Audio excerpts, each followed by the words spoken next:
আসসালামু আলাইকুম, কথা নাহিয়ান স্বাগত জানাচ্ছি এনটিভির রাতের খবরে। ক্রাউন সিমেন্ট শিরোনাম দেখছিলেন, এবার নিয়ে যাব পুরো খবরে।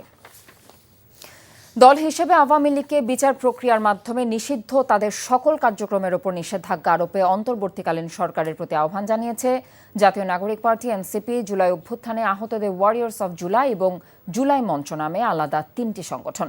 আওয়ামী লীগের বিচারিক প্রক্রিয়া শুরু করতে বিলম্ব অথবা তাদের কার্যক্রম নিষিদ্ধ না হলে ছাত্র জনতা রাজপথে অবস্থান নেবে বলেও হুঁশিয়ার করেছেন এনসিপির নেতারা। নিয়ামুল আজিজ সাদেকের রিপোর্ট। আওয়ামী লীগকে নতুনভাবে রাজনীতিতে আনার উদ্যোগ নেওয়া হচ্ছে বলে সম্প্রতি সামাজিক যোগাযোগ মাধ্যমে যে খবর বেরিয়েছে তারই প্রতিবাদে মুখর ছাত্র সংগঠন ও বিভিন্ন নাগরিক প্ল্যাটফর্ম। শাহবাগে অবস্থান নিয়ে জুলাই মঞ্চের কর্মীরা আওয়ামী লীগ নিষিদ্ধে স্লোগান দেন। গণঅভ্যুত্থানে আহত ছাত্ররাও রাস্তায় নেমে আসেন আওয়ামী লীগের ফ্যাসিবাদ রূপের পুনরাবৃত্তি ঠেকাতে। ঢাকা বিশ্ববিদ্যালয়ের রাজু ভাস্কর্যে আওয়ামী লীগ নিষিদ্ধে 48 ঘন্টার আলটিমেটাম দেন তারা। জাতীয় নাগরিক পার্টি শাহবাগে মহানগর দক্ষিণের নেতাকর্মীদের নিয়ে সমাবেশ করে। সেখানে দলটির দক্ষিণাঞ্চলের মুখ্য সংগঠক হাসনাত আবদুল্লাহ বলেন, সেনাবাহিনীকে কেউ প্রতিপক্ষ বানায়নি, বরং আওয়ামী লীগ পুনর্বাসনে যারা চেষ্টা করছে তাদের বিরুদ্ধে কথা বলছেন তারা।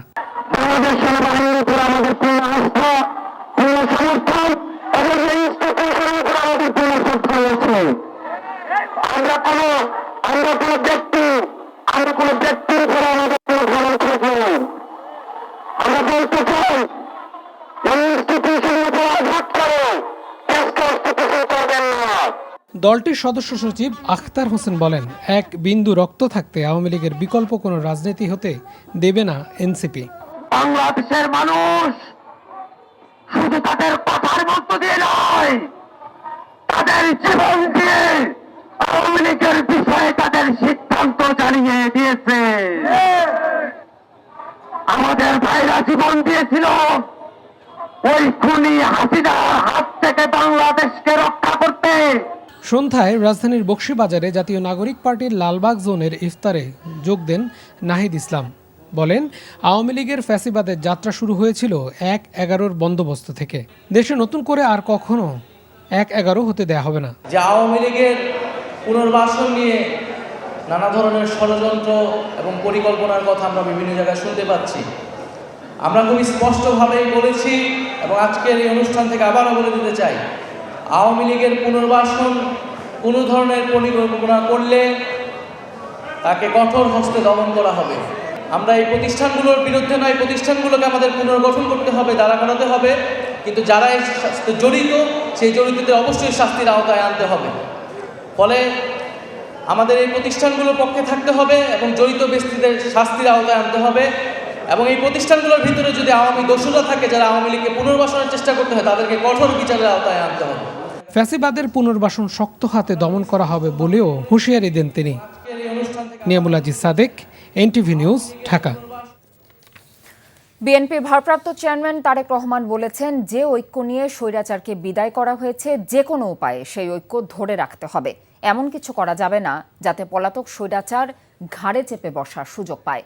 সংস্কার এবং নির্বাচনকে মুখোমুখি দাঁড় করানো হচ্ছে বলেও মন্তব্য করেছেন তিনি। 12 দলীয় জোটের ইফতার মাহফিলে ভার্চুয়ালি যুক্ত হয়ে এসব কথা বলেন তারেক রহমান। ইমরুল হাসানের রিপোর্ট। রাজনীতিবিদদের সম্মানে শনিবার ইফতারের আয়োজন করে যুগপৎ আন্দোলনে বিএনপির শরিক 12 দলীয় জোট। অনুষ্ঠানে লন্ডন থেকে অনলাইনে যুক্ত হন বিএনপির ভারপ্রাপ্ত চেয়ারম্যান। আওয়ামী লীগের ফ্যাসিবাদী সরকার সব প্রতিষ্ঠানকে ধ্বংস করেছিল উল্লেখ করে তারেক রহমান বলেন, স্বৈরাচারের রক্তচক্ষু উপেক্ষা করে তাই 2 বছর আগে রাষ্ট্র মেরামতের ভাবনার কথা তুলে ধরেছে বিএনপি। মতপথের ভিন্নতা থাকলেও দেশ ও জনগণের স্বার্থে সবাইকে এক থাকার আহ্বান জানান তিনি। যেই ঐক্যকে নিয়ে আমরা স্বৈরাচারকে বিদায় করেছিলাম, সেই ঐক্যকে আমরা ধরে রাখি। ঐক্যকে ধরে রেখে এই দেশের মানুষের প্রত্যাশিত গণতন্ত্রকে আমরা প্রতিষ্ঠিত করব। এই দেশের মানুষের প্রত্যাশিত সংস্কার প্রক্রিয়াকে আমরা সকলে মিলে আলোচনার মাধ্যমে সকলে মিলে বাস্তবায়ন করব। আমাদেরকে যে কোনো মূল্যে ঐক্যকে ধরে রাখতে হবে। মতভিন্নতা থাকবে, আমরা বসবো, আলোচনা করব। এমন কিছু আমরা বলবো না, এমন কিছু করা থেকে আমরা বিরত থাকার চেষ্টা করব যাতে করে কোনোভাবেই স্বৈরাচার বা তার প্রেতাত্মারা আবার এদেশের মানুষের কাঁধে চেপে বসতে পারে। সংস্কার আগে না নির্বাচন আগে, এমন বিতর্ক নিয়ে কথা বলেন তারেক রহমান। গণতন্ত্র বলতে একজন সাধারণ মানুষের কাছে এক কথায় নির্বাচন, নিরপেক্ষ নির্ভয় ভোট দেওয়ার যে সিস্টেম, সেটিকেই গণতন্ত্র বলি আমরা। সারা পৃথিবীতে সেটি গণতন্ত্র হিসাবে প্রচলিত বা স্বীকৃত। দুঃখজনকভাবে আমরা দেখছি একটি পরিস্থিতির উদ্ভব হচ্ছে, সংস্কার এবং নির্বাচনকে মুখোমুখি দাঁড় করানো হচ্ছে। কেউ কেউ বলছেন যে সংস্কার শেষ হবে, তারপরে নির্বাচন হবে। আমি ব্যক্তিগতভাবে বিশ্বাস করি যে সংস্কার যেটা শেষ হয়ে যায় সেটা তো সংস্কার হতে পারে না। এটা একটা কন্টিনিউয়াস প্রসেস, চলমান প্রক্রিয়া সংস্কার। যদি সে কোনো একটি বিষয় শেষ হয়ে যায়, সেটি সংস্কার নয়। ক্ষমতায় গেলে সুশাসন প্রতিষ্ঠার প্রতিশ্রুতিও পুনর্ব্যক্ত করেন তারেক রহমান। সুন্দরভাবে Imrul Ahsan, NTV news, Dhaka. BNP মহাসচিব মির্জা ফখরুল ইসলাম আলমগীর বলেছেন, ঐকমত্য কমিশনের সুপারিশ পর্যালোচনায় ভবিষ্যতে অনির্বাচিত ব্যক্তিদের রাষ্ট্রীয় দায়িত্বে নিয়োগের অযৌক্তিক প্রচেষ্টা রয়েছে। সেই সাথে জনপ্রত্যাশা অনুযায়ী ন্যূনতম সংস্কার শেষে অন্তর্বর্তীকালীন সরকারকে নির্বাচনের ব্যবস্থা করার আহ্বান জানিয়ে তিনি বলেন, কোনো মহলের রাজনৈতিক ফায়দা হাসিলের এজেন্ডা সরকারের কর্মপরিকল্পনা হওয়া উচিত নয়। ইফতেখার রেজা রিপোর্ট। রাজধানীর গুলশানে বিএনপি চেয়ারপারসনের কার্যালয়ে সমসাময়িক বিষয়ে সংবাদ সম্মেলন। এতে অংশ নেন দলটির মহাসচিব সহ স্থায়ী কমিটির নেতৃবৃন্দ। সংবাদ সম্মেলনে বিএনপি মহাসচিব বলেন, কোনো মহলকে রাজনৈতিক ফায়দা হাসিলের এজেন্ডা যেন সরকারের কর্মপরিকল্পনার অংশ না হয়। জাতীয় ঐকমত্য কমিশনের স্প্রেডশিটের অবস্থা এবং কমিশন সদস্যদের বিভিন্ন সময়ের বক্তব্য ও বিশেষ কয়েকটি রাজনৈতিক দলের বক্তব্য বিবৃতির মধ্যে মিল পাওয়া যায়, যাতে জনমনে প্রশ্নের জন্ম দিতে পারে যে সকল বিষয়গুলো যেন একটি পূর্ব নির্ধারিত কর্মপরিকল্পনার অংশ। সুতরাং অন্তর্বর্তী সরকারকে সর্বোচ্চ নিরপেক্ষতার অবস্থান বজায় রাখতে হবে। কোনো মহলকে রাজনৈতিক ফায়দা হাসিলের এজেন্ডা যেন সরকারের কর্মপরিকল্পনার অংশ না হয়, সেদিকে সজাগ দৃষ্টি রাখতে হবে। আর ঐকমত্য কমিশনের সুপারিশমালায় রাজনীতিবিদদের বাদ দিয়ে অনির্বাচিত ব্যক্তিদের রাষ্ট্রীয় দায়িত্বে নিয়োগের প্রস্তাবকে অযৌক্তিক বলেও মন্তব্য করেন মির্জা ফখরুল। রাষ্ট্রের গণতান্ত্রিক চরিত্র জনগণের মালিকানার প্রতিফলন হয় নির্বাচিত সংসদ এবং জনপ্রতিনিধিদের মাধ্যমে, কিন্তু সংবিধান ও নির্বাচন ব্যবস্থা সংস্কার কমিশনের সুপারিশসমূহ পর্যালোচনা করলে প্রতীয়মান হয় যে রাজনীতিবিদরা অপাঙ্ক্তেয় এবং নির্বাচিত লোকদেরই দেশ পরিচালনার সুযোগ সৃষ্টি করাই শ্রেয়। ঐকমত্য কমিশনে আগামীকাল দলের পক্ষ থেকে সুপারিশমালা দেওয়া হবে। Iftekhar Reza, NTV news, Dhaka. দেশের গণমাধ্যমকে সংকটাপন্ন অবস্থা থেকে উত্তরণে সাংবাদিকতা সুরক্ষা আইন, জাতীয় গণমাধ্যম কমিশন গঠন, এক প্রতিষ্ঠানের একটি মাত্র গণমাধ্যমের মালিকানা এবং সংবাদপত্রের ওপর কর্পোরেট ট্যাক্স তুলে দেওয়া সহ 20টি সুপারিশ দিয়েছে গণমাধ্যম সংস্কার কমিশন। দুপুরে অন্তর্বর্তী সরকারের প্রধান উপদেষ্টা প্রফেসর ডক্টর মোহাম্মদ ইউনূসের কাছে সুপারিশমালা হস্তান্তর করা হয়। এ সময় প্রধান উপদেষ্টা বলেন, সংস্কার প্রস্তাবের যেগুলো এখনই বাস্তবায়ন সম্ভব সেগুলো দ্রুত করতে চায় তার সরকার। হাসান জাবেদের রিপোর্ট। প্রধান উপদেষ্টার সরকারি বাসভবন যমুনায় গণমাধ্যম সংস্কার কমিশন তাদের প্রতিবেদন হস্তান্তর করে। পরে সংবাদ সম্মেলনে সুপারিশের নানা দিক তুলে ধরেন কমিশন প্রধান সিনিয়র সাংবাদিক কামাল আহমেদ। জানান, 1400 ব্যক্তির মতামতের ভিত্তিতে প্রতিবেদন তৈরি করা হয়েছে। বলেন, গণমাধ্যমে কালো টাকা প্রবেশ করেছে, স্বচ্ছ প্রক্রিয়ায় লাইসেন্স দেওয়া হয়নি এবং বিনিয়োগের উৎস ঘোষণা করা হয়নি। বৃহৎ এবং মধ্যম আকারের যত গণমাধ্যম কোম্পানি আছে তাদের উচিত হবে পাবলিক লিস্টেড কোম্পানি করা, শেয়ার ফ্লোট করা এবং সাংবাদিক কর্মচারীদেরকে তাদের শেয়ারের অংশীজন বানানো, শেয়ার দেওয়া। এটা আমরা প্রস্তাব করেছি। আমরা ক্রস ওনারশিপ এটাও বন্ধ করার প্রস্তাব করেছি। ওয়ান হাউস ওয়ান মিডিয়া, এর চাইতে বেশি হতে পারবে না। এটা করার উপায় কি হতে পারে? উপায় হচ্ছে যে তারা তাদের যে কোনো একটি বেছে নেবেন, কোনটা তারা রাখবেন। অন্যটি মালিকানা হয় হস্তান্তর করবেন অন্য কারো কাছে, অথবা তারা দুটো হাউসকে মিলিয়ে যেই মাধ্যমটা রাখবেন সেই মাধ্যমটাকে আরও স্ট্রঙ্গার, আরও বড় আকারের প্রতিষ্ঠান হিসাবে পরিচালনা করবেন। মুক্ত গণমাধ্যম নিশ্চিত করতেই সাংবাদিকদের আর্থিক নিরাপত্তা দেওয়ার উপর গুরুত্বারোপ করেন তিনি। সাংবাদিকদের ন্যূনতম বেতন সরকারি বেতন কাঠামোর 9ম গ্রেডের সমপরিমাণ করার সুপারিশ করা হয়। অন্যান্য সুপারিশের মধ্যে রয়েছে সাংবাদিকতা করার ন্যূনতম যোগ্যতা স্নাতক পাস, বাংলাদেশ টেলিভিশন ও বেতারকে স্বায়ত্তশাসন দেয়া এবং দুটি প্রতিষ্ঠানের সমন্বয়ে জাতীয় সম্প্রচার সংস্থা তৈরি করা। একটা স্থায়ী কমিশন, জাতীয় গণমাধ্যম কমিশন, মিডিয়া কমিশন হবে স্থায়ী, এবং এই কমিশনই সাংবাদিকতার অধিকার সুরক্ষার বিষয়টিও নিশ্চিত করবে। আবার একই সাথে গ্রিভেন্সেস মেকানিজম, যেটা অর্থাৎ সংবাদ মাধ্যমে ভুলের কারণে যারা ক্ষতিগ্রস্ত হয় তাদের প্রতিকার দেওয়ার কাজটাও ওই গণমাধ্যম কমিশন করবে। তিনি আরও বলেন, সংবাদপত্রের সার্কুলেশন এবং টেলিভিশনের টিআরপি নিয়ে জালিয়াতির প্রমাণ পাওয়া গেছে। জানান, সর্বোচ্চ 52টি দৈনিক পত্রিকার মোট 10 লাখ কপি একদিনে বিক্রি হয়, যা সরকারি হিসেবের চেয়ে অনেক কম। 1,41,00,000 পত্রিকার হিসাবটা একেবারেই ভুয়া, জালিয়াত হিসাব। Hasan Jabed, NTV news, Dhaka. দেশে সাংবাদিকদের কল্যাণের জন্য অন্তর্বর্তী সরকার বিভিন্ন ধরনের কাজ করছে বলে জানিয়েছেন তথ্য সম্প্রচার উপদেষ্টা মোহাম্মদ মাহফুজ আলম। বিকেলে রাজধানীর সার্কিট হাউস রোডে তথ্য ভবনের মৃত্যুবরণকারী সাংবাদিকদের পরিবার এবং অসুস্থ সাংবাদিকদের আর্থিক অনুদান প্রদান অনুষ্ঠানে তিনি একথা জানিয়েছেন। অনুষ্ঠানে 374 জন সাংবাদিক ও সাংবাদিক পরিবারের কাছে এই অনুদান প্রদান করা হয়। এ সময় তথ্য সম্প্রচার উপদেষ্টা জানিয়েছেন, গণমাধ্যম মালিক সম্পাদক ও অংশীজনের সাথে কথা বলে সাংবাদিকতা পেশাকে সাংবাদিক বান্ধব করার উদ্যোগ গ্রহণ করা হবে। এই পুরা সাংবাদিকতা ব্যবস্থাটাকে কিভাবে মালিক এবং সম্পাদকদের সাথে কথা বলে কিভাবে আরও সাংবাদিক মাধ্যম করা যায়, সাংবাদিক কল্যাণধর্মী করা যায়, এবং যারা সাংবাদিক কল্যাণ ট্রাস্টের ভিতর দিয়ে যে কাজগুলো চলমান আছে সেগুলোকে কিভাবে গতিশীল করা যায়, এটা আমার একটা চেষ্টা থাকবে। জাতীয় ঐকমত্য কমিশনের দেয়া 166টি সংস্কার প্রস্তাবের মধ্যে খেলাফত মজলিস 140টিতে এবং লেবার পার্টি 147টিতে একমত প্রকাশ করেছে। সকালে জাতীয় সংসদ ভবনের এলটি হলে জাতীয় ঐকমত্য কমিশনের কাছে নিজ নিজ দলের পক্ষে প্রস্তাবনা জমা দেয় খেলাফত মজলিস এবং লেবার পার্টি। এ সময় ঐকমত্য কমিশনের সহ সভাপতি আলী রিয়াজ বলেন, দলগুলোর সংখ্যা আলোচনা করেই সংস্কারের চূড়ান্ত সিদ্ধান্ত নেওয়া হবে। লেবার পার্টির চেয়ারম্যান মোস্তাফিজুর রহমান বলেন, দ্বিকক্ষ বিশিষ্ট পার্লামেন্টের সাথে তারা একমত হলেও প্রাদেশিক বিভাজনের পক্ষে তারা নন। খেলাফত মজলিসের মহাসচিব ডক্টর আহমেদ আব্দুল কাদের বলেন, 400 আসনে সরাসরি ভোট হতে হবে। 10 মাসে সংস্কার করে নির্বাচন সম্ভব বলে মনে করেন তিনি।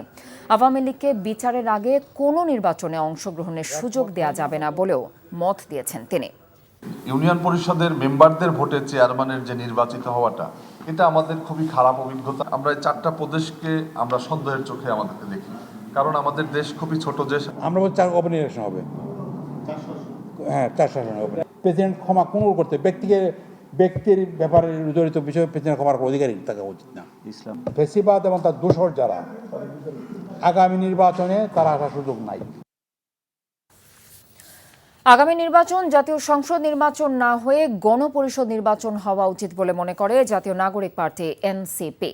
জাতীয় ঐকমত্য কমিশনে জাতীয় নাগরিক পার্টির মতামত কি হবে সে বিষয়ে আয়োজিত সংবাদ সম্মেলনে কথা বলেন দলটির যুগ্ম আহ্বায়ক সারওয়ার তুষার। একই সাথে জাতীয় সংসদ নির্বাচনে প্রার্থী হওয়ার ন্যূনতম বয়স 23 বছর আর ভোটার হওয়ার ন্যূনতম বয়স 16 করার পক্ষে মত দিচ্ছে দলটি।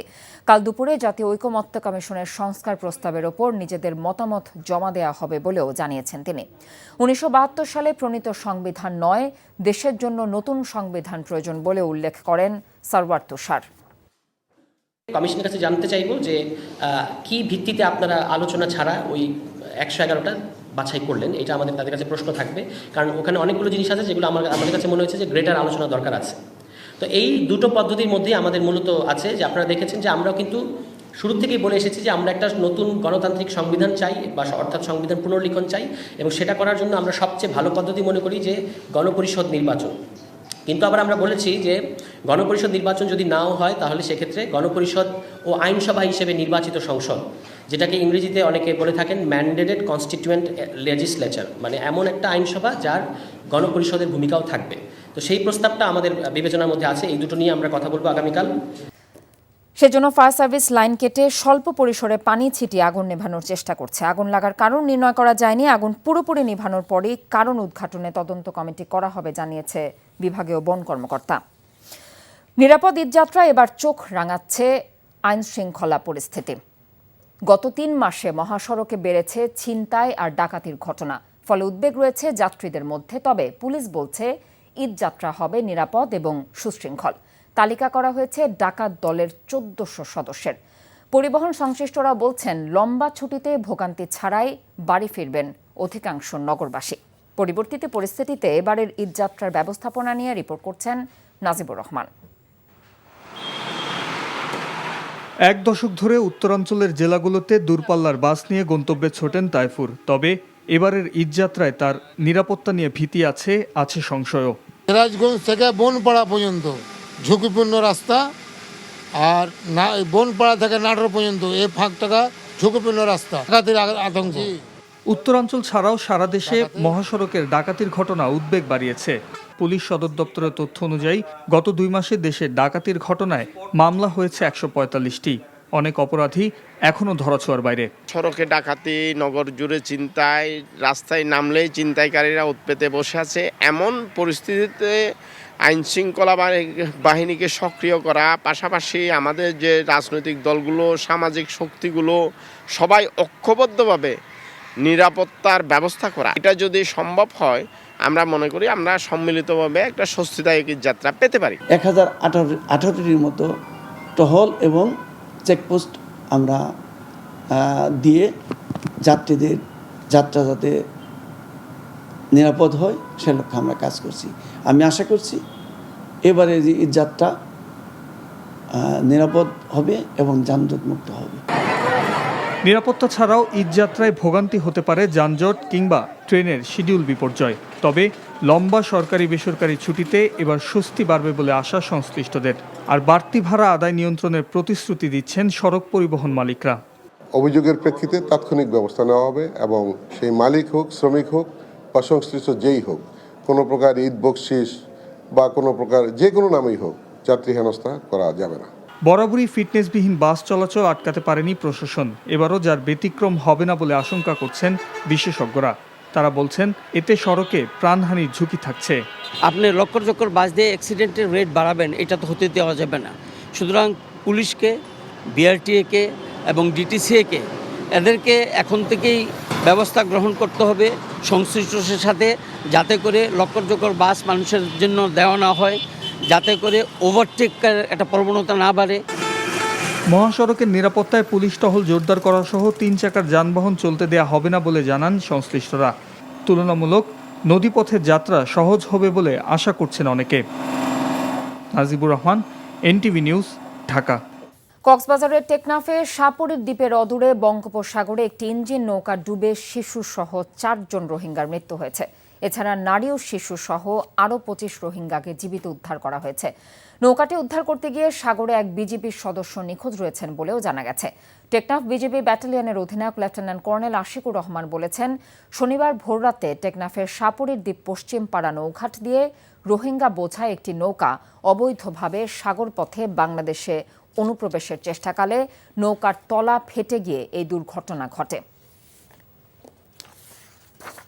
কক্সবাজারের টেকনাফের গহীন পাহাড়ে অপহরণকারীদের আস্তানা থেকে মুমূর্ষু অবস্থায় উদ্ধার এক ব্যক্তি হাসপাতালে মারা গেছেন। অভিযান চালানোর পর নৌবাহিনীর সূত্রে জানা যায়, অপহরণকারীদের আস্তানায় একজনকে জিম্মি করে রেখেছে। এমন সংবাদে নৌবাহিনীর কন্টিনজেন্ট টেকনাফের একটি টিম বিকেলে টেকনাফের বাহারছড়া ইউনিয়নের নোয়াখালীপাড়া হলিউড পাহাড়ে অভিযান পরিচালনা করেন। উদ্ধার করে ওই ব্যক্তিকে সন্ধ্যায় হাসপাতালে নেওয়া হলে চিকিৎসাধীন অবস্থায় তার মৃত্যু হয়। পুলিশ জানিয়েছে, মরদেহের পরিচয় শনাক্ত করার চেষ্টা করা যাচ্ছে। শেখ হাসিনার বিচারের জন্য দেশে নির্বাচন বিলম্ব করা যাবে না বলে মন্তব্য করেছেন বিএনপি স্থায়ী কমিটির সদস্য ইকবাল হাসান মাহমুদ টুকু। বিকেলে রাজধানীর একটি হোটেলে ঢাকাস্থ সিরাজগঞ্জ সাংবাদিক সমিতির ইফতার মাহফিলে তিনি কথা বলেন। টুকু বলেন, শেখ হাসিনার বিচার সময় সাপেক্ষ বিষয়, এই কারণে নির্বাচন থেমে থাকতে পারে না। তিনি আরও বলেন, এমন কিছু করা যাবে না যাতে জুলাই আন্দোলন ব্যর্থ হয়। দ্বিতীয় স্বাধীনতায় শহীদদের তালিকা প্রকাশের সমালোচনাও করেন বিএনপির এই নেতা। তিনি বলেন, পয়লা বৈশাখ পালন করলে ইসলাম পচে যাবে না, এর সঙ্গে ধর্মের কোনো বিরোধ নেই। ধর্মের দোহাই দিয়ে সংস্কৃতি বাধাগ্রস্ত করা যাবে না। দেশের স্বার্থে জাতীয় ঐক্য ধরে রাখতে সবার প্রতি আহ্বান জানিয়েছেন তিনি। কেউ যদি বলে যে হাসিনার বিচার যতদিন না হবে ততদিন নির্বাচন হবে না, তা হাসিনার বিচারকে আমরা চাই না? হাসিনা আমাদের নির্যাতন করে নাই? হাসিনা নির্বাচন মাস্ট হতে হবে, যে কোনো গভর্নমেন্ট আসুক। আর নির্বাচন না সাথে যদি ত্যাগ করা হয়, হাসিনার সাজা হইতে ফাঁসি হইতে 7 বছর লাগবে। আমি 7 বছর বসে কি তামুক খামো? ইনভেস্টমেন্ট আসছে না, তারা স্টেবল গভর্নমেন্ট দেখতে চায়।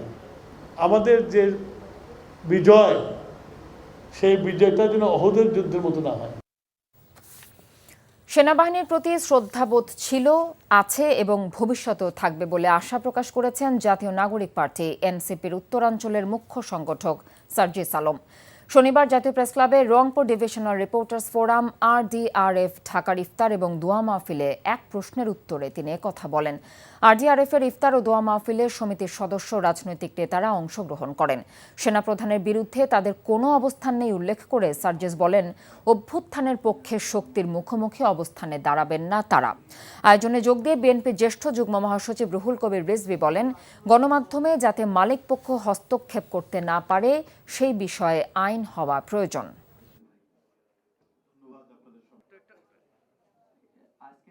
এখানে সেনাবাহিনীর প্রধানকে সরানো বা এরকম কোনো প্রশ্ন কিন্তু কখনো আসেনি।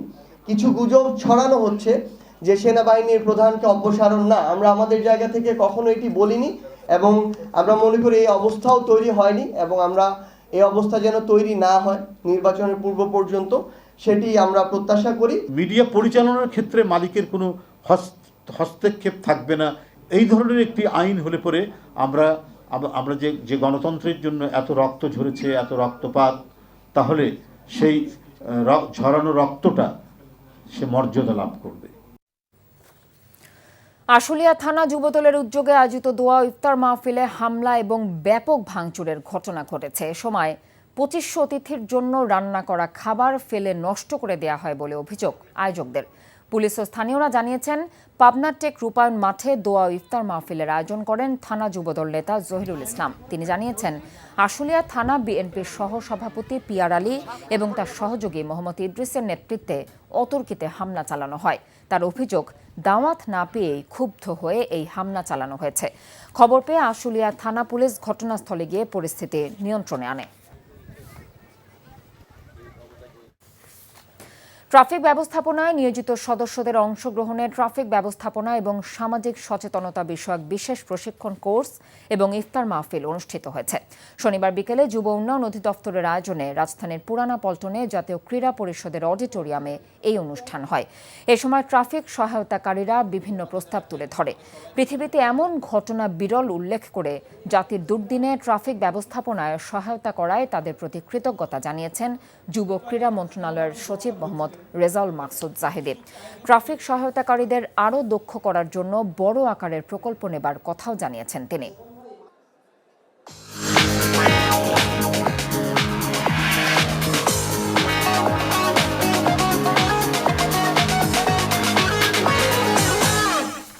এবারে মার্কেন্টাইল ব্যাংক অর্থনীতির খবর।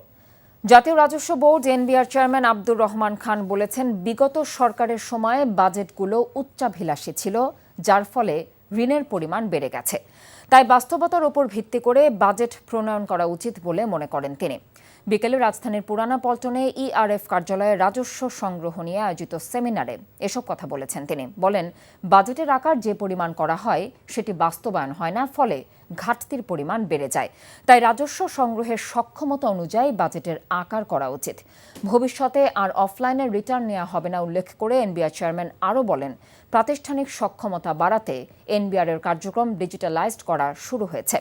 রাজনৈতিক সদিচ্ছা ছাড়া শুধুমাত্র এনবিআর এর একার পক্ষে রাজস্ব আয় বাড়ানো সম্ভব নয় জানিয়ে বক্তারা আইনের যথাযথ প্রয়োগের ওপর তাগিদ দিয়েছেন।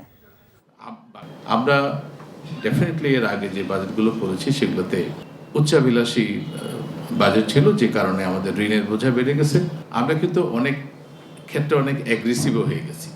এই যেটা বললাম, বাড়াও বাড়াও বাড়াও, এই করতে করতে অনেক জায়গায় কিন্তু আমাদের বিজনেস পিপলরা কমপ্লেন করছে, আমাদের ফরেন ইনভেস্টররা কমপ্লেন করছে যে আমাদের ট্যাক্স রেজিমটা অনেক অনেক বেশি রিগ্রেসিভ হয়ে গেছে এবং এগুলোকে অ্যাড্রেস করতে হবে।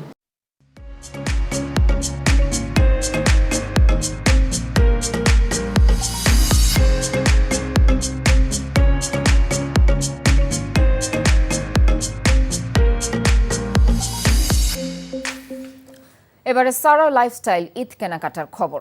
রাজধানীতে ঈদ কেনাকাটায় শপিং মলগুলোর থেকে ফুটপাতের দিকেই বেশি ঝুঁকছেন ক্রেতারা। দরদাম করে সাধ্যের মধ্যে কেনাকাটার জন্য ফুটপাতকেই প্রাধান্য দিচ্ছেন নিম্ন আয়ের এমনকি মধ্যবিত্ত ক্রেতারাও। আরও জানাচ্ছেন আরাফাত ইসলাম।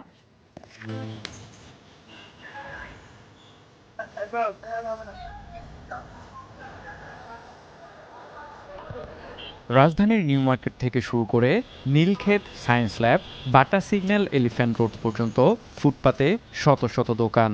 এসব দোকানে নারী, পুরুষ, শিশুদের পোশাক থেকে শুরু করে বেল্ট, জুতা, ব্যাগ, কসমেটিক্স সহ নানান বাহারি পণ্যের পসরা সাজিয়ে বসেছেন বিক্রেতারা।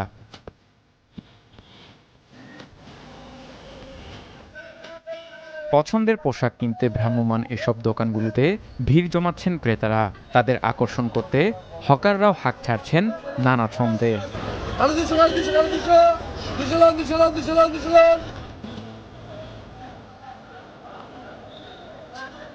স্বাদ আর সাধ্যের মধ্যে ঈদ কেনাকাটা করতে পেরে খুশি ক্রেতারা, তবে দাম নিয়ে রয়েছে মিশ্র প্রতিক্রিয়া।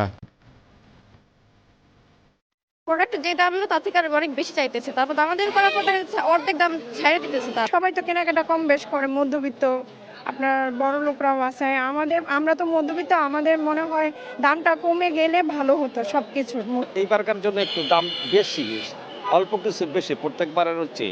তো আমাদের জন্য মোটামুটি এবার ঈদ যাত্রা অনেকটাই ভালো, কেনাকাটা করছে অনেকগুলা, তো কিনতে পেরে গিয়ে দোকানে গিয়ে স্বস্তির নিঃশ্বাস ফেলতে পারতেছি।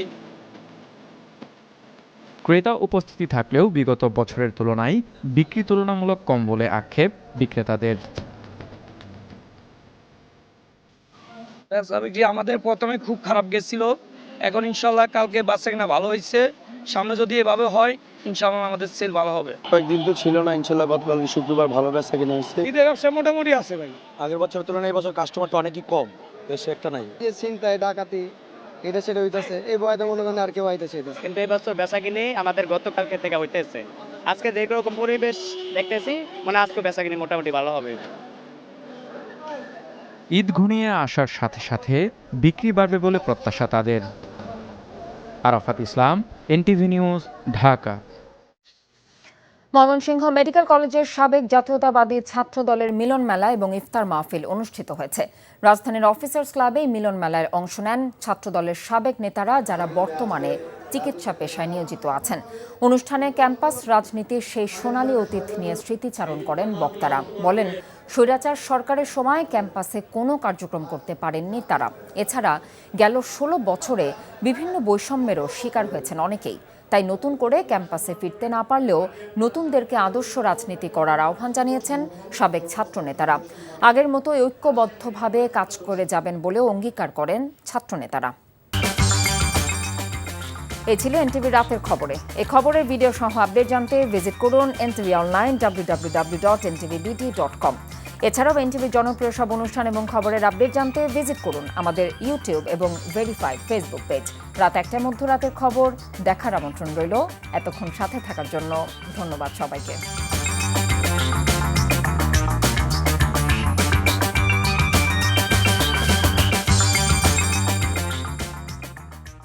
এই ঈদে জামা জুতো অ্যাক্সেসরিজের ডিসকাউন্ট।